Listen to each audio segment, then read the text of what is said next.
사람들은 모이기만 하면 세상 돌아가는 이야기를 합니다. 그저 모이기만 하면 나라가 어떻고 정부가 어떻고 대통령이 어떻고 요즘에는 한술 더 떠서 검사들이 어떻고 판사들이 어떻고 이러한 세상 사는 이야기로 꽃을 피웁니다.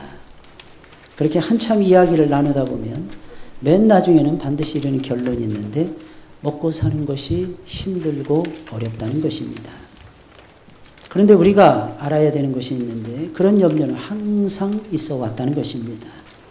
우리나라 경제가 잘 돌아가서 80년대 후반부터 90년대까지 돈을 정말 잘 벌 때도 사람들은 모이기만 하면 항상 먹고 사는 이야기를 하면서 먹고 사는 것이 힘들고 어렵다고 염려하고 근심을 하곤 했습니다.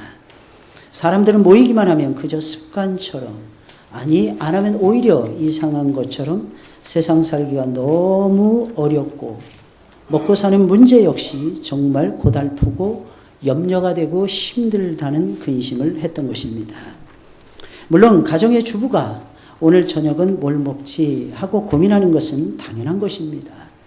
그것마저도 하지 않는다면 우리의 식단은 무척이나 단조로워질 것이며 맛없는 반찬이 끊임없이 올라와서 우리는 혹시 영양실조에 걸릴지도 모르겠습니다.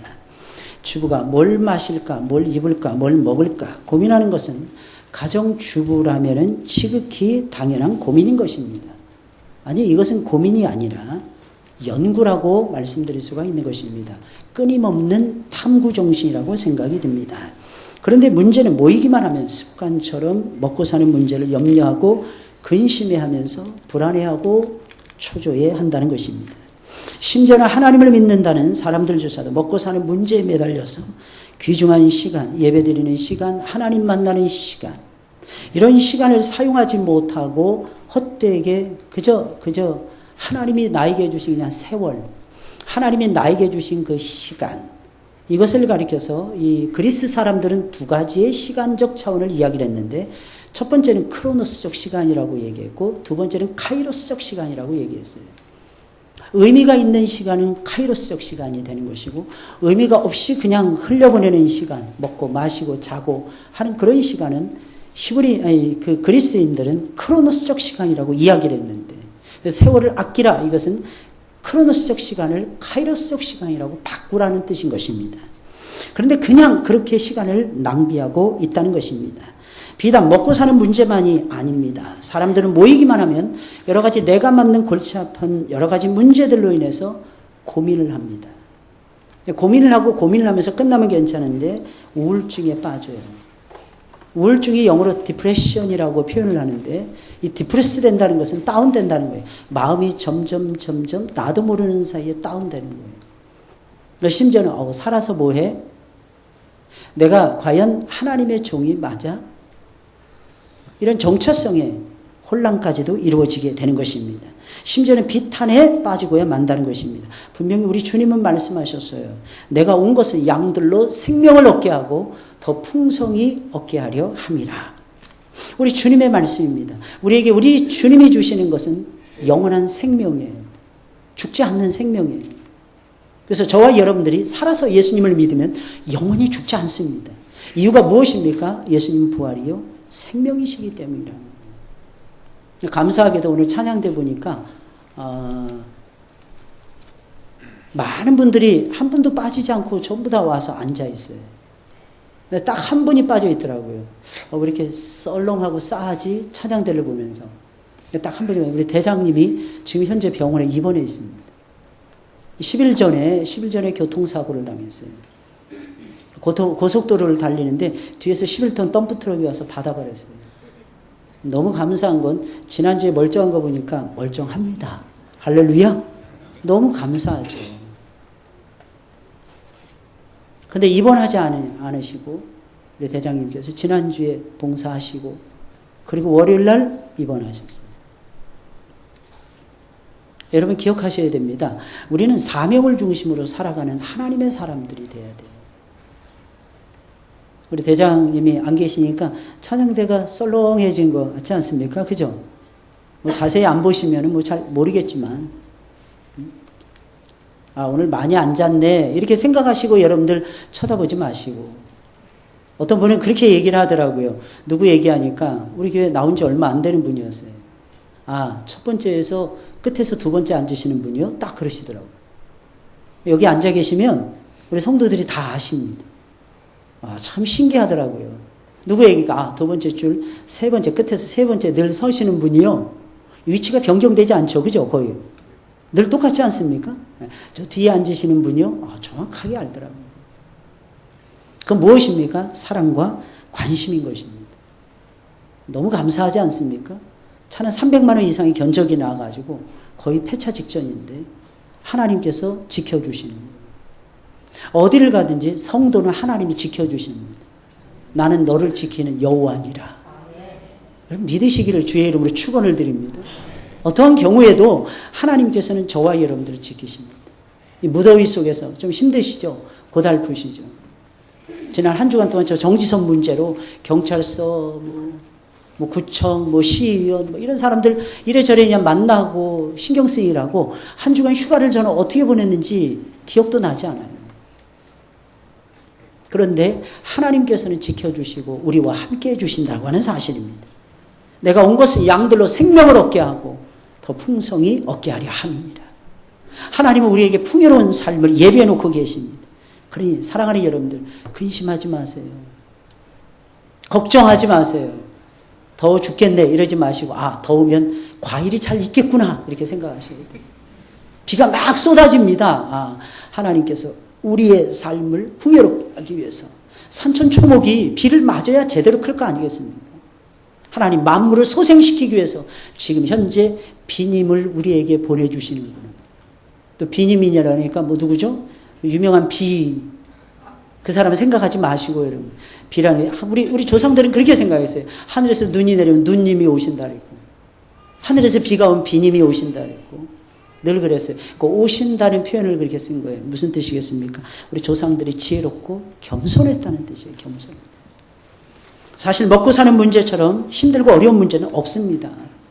예수님 믿는 것은 순간이에요. 하나님 의지하는 것은 단기간에 이루어집니다. 근데 우리의 삶의 인격의 변화, 삶의 변화, 모든 것을 하나님께 맡기고 성장하고 성숙해가는 이 삶을 살아가려면 얼마나 고달픈지 몰라요. 게다가 우리는 육신을 가지고 있어요. 이 육신은 정말 연약합니다. 아주 작은 일에도 쓰러져요. 어떤 분은 그냥 길 가다가 쓰러져서 돌아가시는 분도 제가 본 적이 있어요. 오해하지 마세요. 연세 많으신 분이 아니라 젊은 사람입니다. 그냥 길 가다가 젊은 사람이 푹 쓰러졌는데 그냥 가버리더라고요. 어떤 사람은 그냥 벽에 가다가 살짝 머리 찧었는데 그냥 가버리더라고요. 여러분 이게 연약한 인생이라는 것입니다. 그래서 사탄은 광야에서 예수님을 시험할 때도 제일 먼저 먹는 것을 가지고 시험을 했던 거예요. 육신을 지니고 계셨기에 주님에게도 먹고 사는 것은 대단히 중요한 일이었다는 거예요. 그러나 먹고 사는 문제를 비롯한 육신의 문제에 우리가 지나치게 너무 많이 빠져 있으면 그리고 그것만을 염려한다는 것은 문제가 아닐 수가 없습니다. 이런 것을 염려하는 순간 우리는 나도 모르는 사이 깊고도 깊은 영적인 침체 속에 빠져들어가요. 신기한 것은 아시잖아요. 영혼이 잘못되면 육체도 잘못되고 범사도 잘못된다.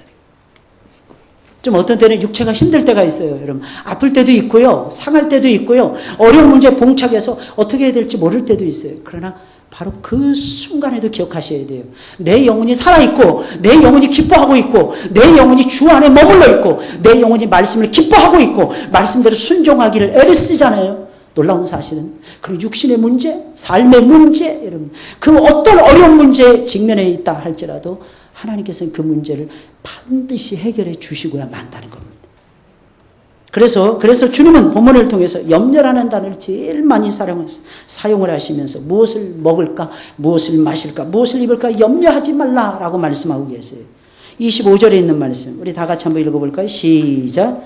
그러므로 내가 너희에게 이르노니 목숨을 위하여 무엇을 먹을까, 무엇을 마실까, 몸을 위하여 무엇을 입을까 염려하지 말라. 목숨이 음식보다 중하지 아니하며 몸이 의복보다 중하지 아니하냐. 27절에 있는 말씀 시작.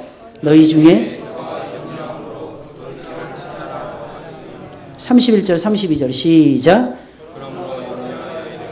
무엇을 먹을까 무엇을 마실까 무엇을 입을까 하지 말라. 이는 다 이방인들이 구하는 것이라. 너희 천부께서 이 모든 것이 있어야 할 줄을 아시느니라. 34절 말씀 다 같이 시작. 내일 일은 내일 염려할 것이요 한날 괴로움은. 여러분, 예수님 당시에 갈릴리 사람들은, 지금 이 말씀은 갈릴리 사람들을 향해서 예수님이 던져주고 있는 말씀이에요. 예수님의 사역의 3분의 2 이상이 예루살렘이 아니었어요. 유대인들이 제일 많이 몰려 산다는 유다 땅이 아니었고 갈릴리 땅이었어요. 이게 너무너무 신기하죠. 예수님의 12명의 제자들 가운데 딱 한 사람 빼놓고는 나머지는 전부 다 갈릴리 출신의 어부들이었어요. 갈릴리 땅은 본래 토지가 비옥하고 기름진 땅이었고 이 어획량이 굉장히 풍부한 그런 곳이었습니다. 그런데 대부분의 땅을 유대의 갑부들이 전부 다 차지하고 있었어요. 그러니 대부분의 갈릴리 사람들은 먹고 사는 문제에 시달릴 수밖에 없었어요. 바로 그들을 향해서 예수님께서 이 말씀을 하고 있는 거예요. 먹는 문제, 마시는 문제, 심각하게 고민하는 그 사람들을 향해서 우리 주님께서 말씀하고 계시는 거예요. 너희는 무엇을 먹고 무엇을 마시고 무엇을 입을까 염려하지 말라.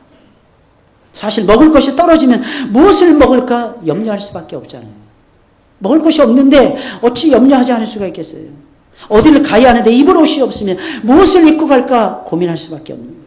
당장 내일 월세를 내야 하는데 돈이 없다고 생각을 해보세요. 내일 돈 들어올 곳이 없다고 생각을 해보세요. 여러분들 얼마나 막막하겠습니까? 마땅히 염려할 수밖에 없는 것입니다. 그러므로 여기서 염려하지 말라는 것은 없는 것에 대해서 생각조차 하지 말라 이런 것이 아니고, 잠시 잠깐은 근심할 수 있으나 염려하지 말고 무조건 초연하게 살라는 것도 아닌 것입니다. 보통 그렇잖아요. 불교나 이런 데서는 염세적이 되어서 초연하고 살자. 나는 초연했어. 다른 사람의 문제, 왜 당신은 초연하지 못합니까? 근데 자기 문제 딱 부딪히게 되면은 나타나는 게 얼굴에 내천자를 그리고 얼굴은 지극히 어두운 모습을 띠고 살아가는 것이 인생이고 이방인들이라는 것입니다. 하나님은 그런 뜻이 아닙니다. 잠시 잠깐 동안에 염려할 수도 있으나 한없이 그 문제에 빠져서 한없이 초조해하거나 불안해하거나 염려해서는 안 된다는 뜻인 것입니다. 지나치게 염려하다 보면 먹을 것, 마실 것, 입을 것이 너무너무 크게 보이더라는 것입니다. 이거는 불가능한 일이야. 이거는 내 힘으로는 절대로 안 돼. 언제 내 힘으로 된 적이 있습니까? 사랑하는 여러분들, 지금까지 태어나서 여기까지 오셨어요. 먹고 사는 모든 문제. 옛날에는 더 어려웠어요, 여러분들. 왜? 요즘에는 상대적인 빈곤이잖아요. 옛날에는 절대적인 빈곤이었어요. 먹는 것이 없었어요. 얼굴이 전부 다 새카맸어요, 여러분들. 왜? 그을려가지고 일하다 보니까, 여러분들. 근데 요즘 보세요. 전부 다 하얗습니다. 저 빼놓고는 전부 다 하얀 것 같아요. 죄송합니다. 우리 이왕춘 집사님 저하고 비슷하시네요. 예?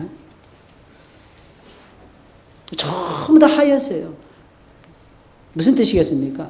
여러분, 먹고 살만 하다는 거 아니겠습니까? 그런데도 우리는 먹고 사는 문제에 아직도 집착하고 있는 거예요. 뭘 먹지? 뭘 마시지? 요즘에는 유기농 찾더라고요. 유기농 상점들은 망하지 않는다면서요. 돈 있으면 여러분 유기농 그런 거 한번 해보세요. 그런 거 가지고 될까요, 여러분들? 저는 100% 안 된다고 생각을 해요. 여러분, 제발 염려하지 마시고 하나님께 맡기시기를 주의 이름으로 축원을 드립니다. 하나님보다 더 크신 분은 없어요. 하나님보다 더욱 지혜로우신 분은 없어요, 여러분들. 하나님보다 훨씬 더 능력이 많으신 분은 이 세상에 아무도 없습니다. 대단하지 않은 것들이 대단하게 보이고 내가 지금까지 누려왔던 그리스도인으로서의 삶의 가치를 잃어버리게 될 수도 있는 것입니다. 먹고 사는 문제가 너무 크게 보이다 보니. 그래서 주님께서는 염려하지 말라 못을 단단히 받고 있는 것입니다. 그럼 염려하지 않는 비결이 무엇입니까? 예수님께서는 말씀하세요. 염려하지 않으려면 염려하도록 만드는 모든 상황에서 일단 벗어나라는 거예요. 염려하도록 만드는 모든 상황에서 일단 벗어나서 다른 것들을 쳐다보고 다른 것들을 생각해 보라고 말씀하고 계십니다. 여기서는 공중의 새와 들의 백합화를 바라보고 그것들을 한번 생각해 보라고 말씀하고 계십니다. 26절부터 30절까지의 말씀이에요. 우리 다 같이 한번 한 목소리로 크게 읽어볼까요? 시작. 공중의 새를 보라. 심지도 않고 거두지도 않고 창고에 모아 들이지도 아니하되 너희 천부께서 기르시나니 너희는 이것들보다 귀하지 아니하냐. 너희 중에 누가 염려함으로 그 키를 한 자나 더할 수 있느냐? 또 너희가 어찌 의복을 위하여 염려하느냐? 들의 백합화가 어떻게 자라는가 생각하여 보라. 수고도 아니하고 길쌈도 아니하느니라. 그러나 내가 너희에게 말하노니 솔로몬의 모든 영광으로도 입은 것이 이 꽃 하나만 같지 못하였느니라. 오늘 있다가 내일 아궁이에 던지우는 들풀도 하나님이 이렇게 입히시거든 하물며 너희일까 보냐. 믿음이 적은 자들아. 분명히 공중의 새들은 먹고 살기 위해서 심지 않습니다. 당연히 거두지도 않습니다. 돈을 벌지 않아요. 곡식을 창고에 모아 들이는 일도 하지 않습니다. 그런데도 항상 먹이를 찾아서 먹이를 구해서 먹습니다.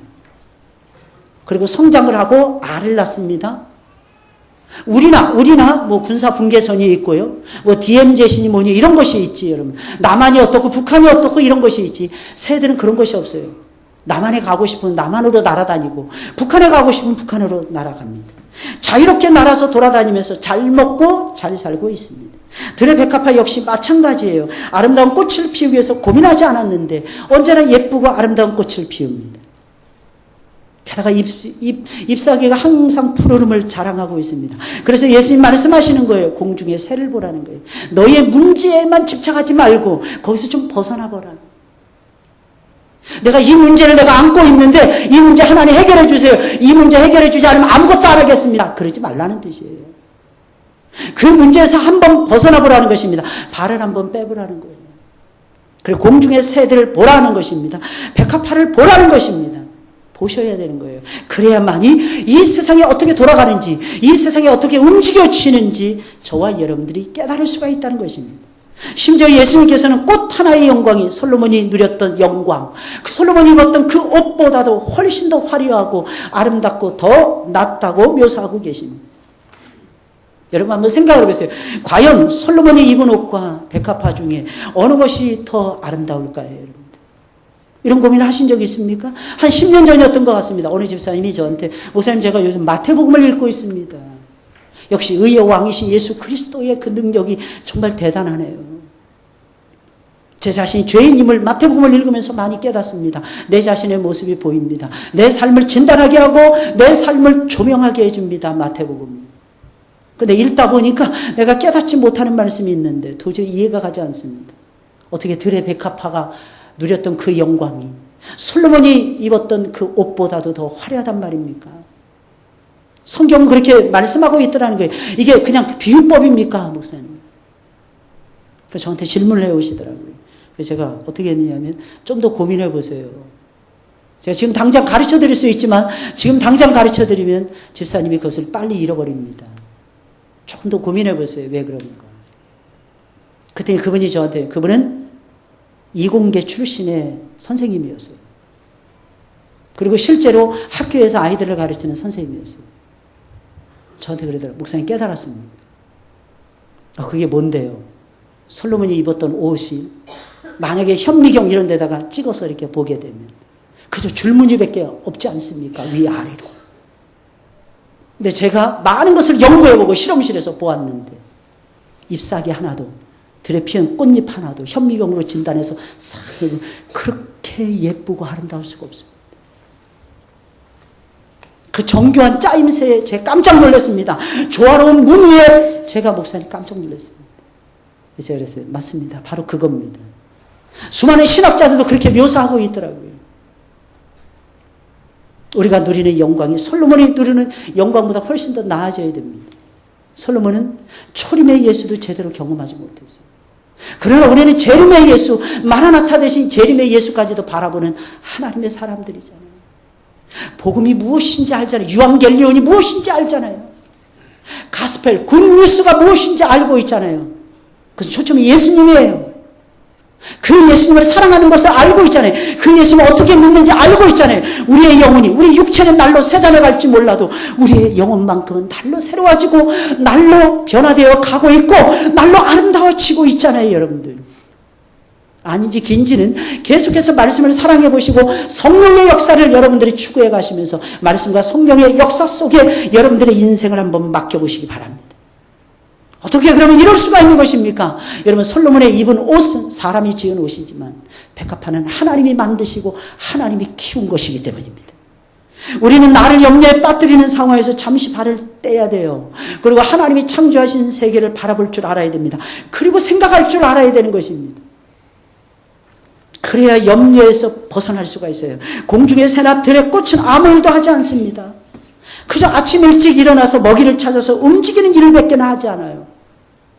들에 핀 백합화 역시 마찬가지입니다. 햇빛을 받아서 양분과 수분을 빨아들여서 그저 하는 것이 광합성 작용만 하는 것입니다. 양쪽에 보세요, 여러분들. 이 양쪽에 이 화초를 보세요. 갖다 놓은 지 얼마 안 됐어요. 벌써 이렇게 쑥쑥 자라가고 있지 않습니까? 이 햇빛이 중요해요. 여러분, 이런 빛이 중요한 것입니다. 이 빛이 없다면 이것은 죽을 것입니다. 그럼에도 불구하고 우리들처럼 고민하지 않아요. 계획하지도 않습니다. 심지어는 거두어들이거나 모으는 일도 힘들게 하지 않습니다. 그런데 놀라운 사실은 잘 먹고 잘 살고 있다는 거예요. 어려움 없이 아름다운 꽃을 피우고 있다는 것입니다. 주님은 이런 모습을 저와 여러분 보라라고 말씀하고 있는 거예요. 보면서 예수님 말씀이 염려를 날려보내라는 것입니다. 어렵고 힘들 때는 우리의 눈을 현실만 보는 데서 떼셔야 돼요. 그리고 하나님이 창조하신 아름다운 세계, 그 세계가 어떻게 돌아가는지 생각해 보셔야 됩니다. 믿음이 무엇입니까? 믿음은요, 나만을 바라보지 않는 것입니다. 여러분, 진정한 믿음은요, 우리는 나만을 생각할 때가 너무 많아요. 내 능력, 내 지혜, 내 사람들, 내 돈, 내 학력, 내 경력, 내 입지, 내 스펙, 그런 거 가지고 사는 것 같죠? 사랑하는 여러분들, 믿음이라는 것은 내 자신만 보지 않는 것입니다. 믿음이라는 건 하나님을 보는 것입니다. 여러분, 믿음이라는 것은 하나님이 나에게 붙여주신 사람들을 보는 것입니다. 믿음이라는 것은 다른 것이 아니에요. 하나님이 나에게 허락해 주신 이 세상의 자산이 있잖아요. 이 세상의 자산. 영적 자산, 물질적 자산, 육신적인 자산, 어떤 자산? 자산을 보는 거예요. 그리고 하나님이 주신 것을 어떻게 사용할 것인가, 어떻게 쓸 것인가, 무엇을 위해서 쓸 것인가, 과연 참신하다는 것이 무엇인가 고민하는 것입니다. 내 능력만 보는 것은 믿음이 적은 것입니다. 다른 것을 볼 수 있어야 큰 믿음이라는 것입니다. 내가 해야지, 내가 낑낑대면서 내가 해결해야지. 물론 그 중심은 필요하다고 생각을 합니다. 내 문제니까요. 그러나 기억하셔야 돼요. 내 힘으로는 안 되는 거예요. 내 지혜로는 안 되는 것입니다. 하나님을 생각하셔야 돼요. 사물을 게다가 기계적으로만 받아들이지 마시고 기계적으로만 반응하는 것은 적은 믿음이라는 것입니다. 그것을 보고 생각할 줄 알아야 돼요. 그리고 더 나아가서는 좋은 결론에 도달할 줄 알아야 돼요. 어떤 사람은 좋은 걸 가지고 죄송합니다, 나쁜 결론을 도출하더라고요. 근데 믿음이라는 건 그런 것이 아니에요. 예수님 보세요. 아무것도 없었잖아요. 아무런 직업도 없었잖아요. 그런데 예수 그리스도 보세요. 단 한 번도 좋지 않은 결론을 제자들에게 가르쳐 준 적이 없었어요. 심지어는 죄에 대해서 논할 때도 예수님께서 용서의 사랑을 가지고 제자들에게 죄에 대해서 가르쳐 주십니다. 그리고 내가 너를 정죄하지 않노라. 그러니까 예수님 좋으신 분이에요. 여러분, 신앙이란 게 다른 게 아니에요. 내가 묶여있는 곳에서 발을 떼는 거예요. 그리고 바라보는 거예요. 하나님을 바라보는 거예요. 그리고 하나님이 만드신 세상이 어떻게 돌아가고 있는지, 하나님이 역사의 수레바퀴를 어떻게 돌리고 계시는지, 역사의 벽보가 어떻게 쓰여져 있는지, 하나님께서 어떤 이정표, 사인을 우리에게 주고 계시는지 바라보시는 거예요. 그리고 생각하는 거예요. 그리고 어떻게 좋게 쓸 것인가? 무엇을 위해서 잘 쓸 것인가? 어떤 좋은 결과를 나타내려면, 어떤 좋은 열매를 따려면 어떻게 해야 될 것인가? 무조건 깨고 부수고 파괴하고, 어떤 때는 화내는 것도 필요하겠지만, 화내는 것도 좋은 에너지를 가지고 좋은 쪽으로 몰고 가기 위한 하나의 수단으로서 분노하시고, 그랬을 때 하나님 기뻐하시는 좋은 결과가 나타나는 것입니다. 그것을 보고 생각할 줄 알고 좋은 결론을 내릴 줄 알아야 큰 믿음이라는 것입니다. 왜냐하면 하나님께서는 이 수많은 성경을 우리에게 주셨지만, 이 성경 속에 우리가 사는 모든 것들이 일일이 전부 다 제시해 주고 있지 않아요. 중요한 거, 구원에 관한 거, 중요한 거, 인격에 관한 거, 중요한 거, 삶의 원리에 관한 거. 구체적으로 A라는 여자하고 결혼할지 B라는 여자하고 결혼할지 안 가르쳐줘요. 그래서 내가 추론해야 되는 것입니다. 내가 그동안 기도해왔던 방향, 내가 지금까지 마음먹었던 방향. 사업도 마찬가지예요. 내 사업을 하나님께서 비즈니스를 시작하게 하셨다는 거예요. 그 목적이 무엇인가 찾아내야 돼요. 내가 어떤 아이템을 내가 할 것인가, 내가 누구와 손을 잡고 행할 것인가, 어떤 원리를 적용시켜 갈 것인가, 어떤 프로그램을 사용할 것인가. 무조건 21세기라고 해가지고 무조건 좋은 정보화 사회라고 해가지고 좋은 컴퓨터 시스템 프로그램, 사람 직원들 몇 안 되는데 무조건 도입한다고 해서 그것이 필요한 일은 되는 것이 아닌 것입니다. 하나님 그때마다 우리에게 생각하게 하시는 거예요. 그래서 예수님 말씀하시는 거예요. 눈을 들어서 공중에 나는 새를 보라는 거예요. 발을 떼라는 것입니다. 우리가 고민하는 문제에서 한번 멀리 한번 떨어져서 관조적인 입장에서 한번 쳐다보라는 거예요. 그리고 쳐다보라는 거예요. 하나님이 다른 세계는 어떻게 움직이시는지, 다른 사람들의 삶은 어떠한지, 다른 신앙의 멋있는 선배들은 히브리서 11장에 나오는 믿음의 영웅들의 삶은 어떠했는지 생각해 보시라. 그 결론을 도출해내라는 것입니다. 예수님 그러시면서 멋진 말씀하십니다. 공중의 새는 아무 일도 하지 않지만 하나님 보고 계신다. 들의 백합화 역시 수고도 길쌈도 하지 않지만 내가 먹이신다. 내가 키우신다. 그러면서 충격적인 한마디를 던져주고 계십니다. 너희는 이것들보다 귀하지 아니하냐. 비교할 수 없다는 거죠. 백합화 1000개를 갖다 놔보세요. 여러분. 여러분들의 영혼 하나하고 하나님 바꾸시다. 생각해 보세요. 지구가 1000개가 있다고 치자고요. 이 지구의 1000개하고 여러분들의 영혼 한 사람 목숨하고 하나님 바꾸시겠습니까? 너희는 그만큼 귀하다. 하물며 너희일까 보냐? 우리는 이 믿음이 없으니까 예수님 책망. 너희 믿음이 적은 자들아. 믿음으로 사물을 바라보시고 믿음으로 생각하는 능력이 있기를 주의 이름으로 축원을 드립니다.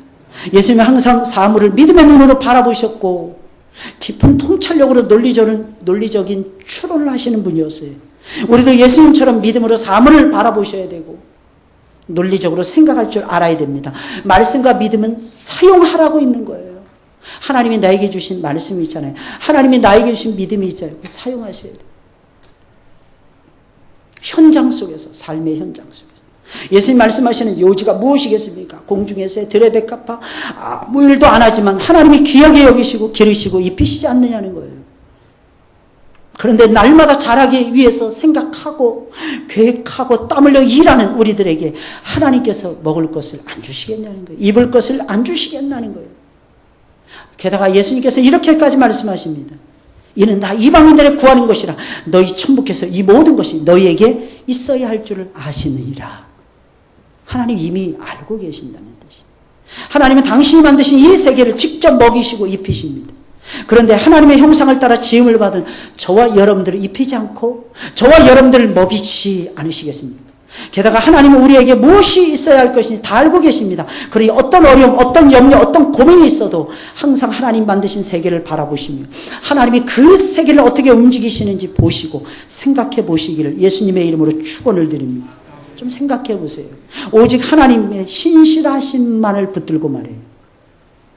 이방인들은 걱정을 해야 됩니다. 왜? 그들은 하나님의 신실하심 모르잖아요. 걱정할 수밖에 없어요. 하나님의 신실하심을 맛본 적이 없어요. 그럼 우리는 다르잖아요, 여러분들. 우리는 항상 하나님의 신실하심을 맛보고 여기까지 이르지 않았습니까? 우리에게 무엇이 필요한지 주께서 알고 계십니다. 그럼 세상 사람들이 먹고 사는 문제를 염려하고 있을 때 우리는 도대체 무엇을 염려해야 하는 것입니까? 아무 고민이나 아무 염려 없이 저와 여러분들은 살아가셔야만 되는 것입니까? 예수님은 너희가 염려할 것은 따로 있다고 말씀하고 계십니다. 그것이 무엇입니까? 하나님 나라와 의라는 거예요. 하나님 나라와 의. 오늘 33절에 있는 말씀이에요. 다 같이 시작. 너희는 먼저 그의 나라와 그의 의를 구하라. 그리하면 이 모든 것을 너희에게 더하시리라. 이 무슨 말이겠어요? 보다 본질적인 것을 염려하고 기도하라는 뜻이에요. 보다 본질적인 것. 어떻게 하면 이 땅에 하나님의 나라가 세워질 것인가? 어떻게 하면 하나님의 의가 이루어질 것인가? 어떻게 하면 하나님 나라가 임해서 보다 많은 사람들을 주님께로 인도할 수 있을 것인가. 이것을 거부하고 내 문제면 빠져 사는 사람들은 미안하지만 자기 자신의 종노릇하는 것이고 세상의 종노릇하는 것이고 더 나아가서는 마귀의 종노릇을 하고 있는 거예요. 왜 그런지 아십니까, 여러분? 하나님이 우리에게 제시하신 의로움이 있잖아요. 하나님이 우리에게 제시한 하나님 나라의 목표가 있잖아요. 그것을 무시하는 것이니까. 그것을 떠나버리는 것이니까. 여러분, 그것은 대단히 잘못된 걸음을 옮기고 있는 것입니다. 그러니 우리는 한시라도 빨리 내 문제에서 벗어나서 많은 사람들이 주께로 돌아오게 하는 것을 염려하며 살아가야 됩니다. 하나님은 참 놀라우세요. 내가 어렵든지 힘들든지 나를 통해서 하나님의 뜻이 나타나기를 원하세요. 오해하시면 큰일 납니다. 세상 사람들이 좋아하는 사자 직업을 가져야, 어떤 장자 직업을 가져야 하나님께서 쓰신다고 착각하시면 안 됩니다. 하나님은요, 가난한 자를 들어서 부자들을 부끄럽게 하세요. 하나님은요, 연약한 자들을 들어서 강한 자들을 부끄럽게 하세요. 여러분, 빌립보 교회, 마게도냐에 있었던 세 교회 다 가난한 교회들이에요. 작은 교회들이었어요. 그런데 이 교회들은 하나님의 꿈이었어요.